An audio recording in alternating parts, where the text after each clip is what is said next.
So you bring up a really great question. Big disparity in general funds between Suisun and Benicia, even though both cities are near same in population, near same in makeup of the way cities laid out with marina and smaller downtown.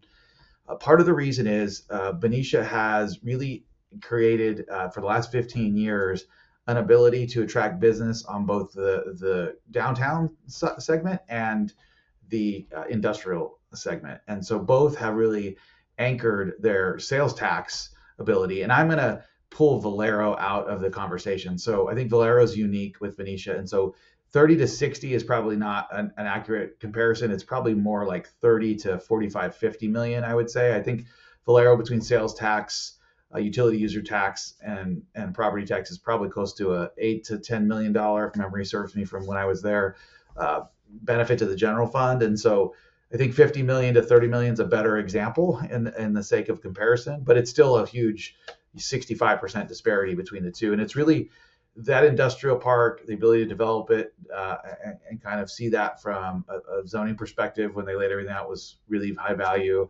And then the downtown, as you can see, they have created enough rooftops, and that's I think the difficulty for people to understand. You create rooftops in both single family and multifamily homes. So think normal single family, townhome, nice market rate apartments. That generates spending, and that spend essentially happens at the local level downtown. So we have, I think a lot of the residents that kind of surround the downtown in Benicia really populated from a retail sales standpoint. We don't have that as much here. I think we need to get more retail around more residential around our waterfront to trigger the need for more retail.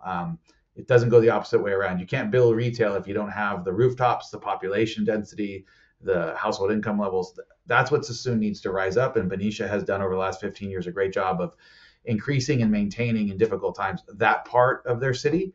And so that equates to a heck of a lot more money on property tax. And we have been deficient and flat relative to Solano County as a whole. And sales tax generation, you're going to want businesses that are going to be able to generate a lot more activity and traffic. And so for us, it's really about in our Cosmont study that the council approved that will lead to a specific plan approval, downtown specific plan approval, sometimes the next 2 to 3 months, 4 months, really says I need rooftops, right? As the city manager, I need to figure out with the development director how we put plans in front of council to get rooftops, to get interest from developers to bring those rooftops in, and that will bring the commercial along with it.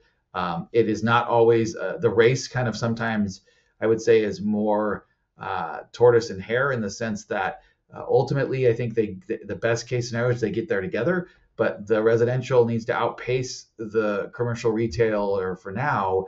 And then as that kind of develops quickly, that commercial retail follows behind it to fill the gaps of what's needed as that, again, the rooftop population increases, median income increases.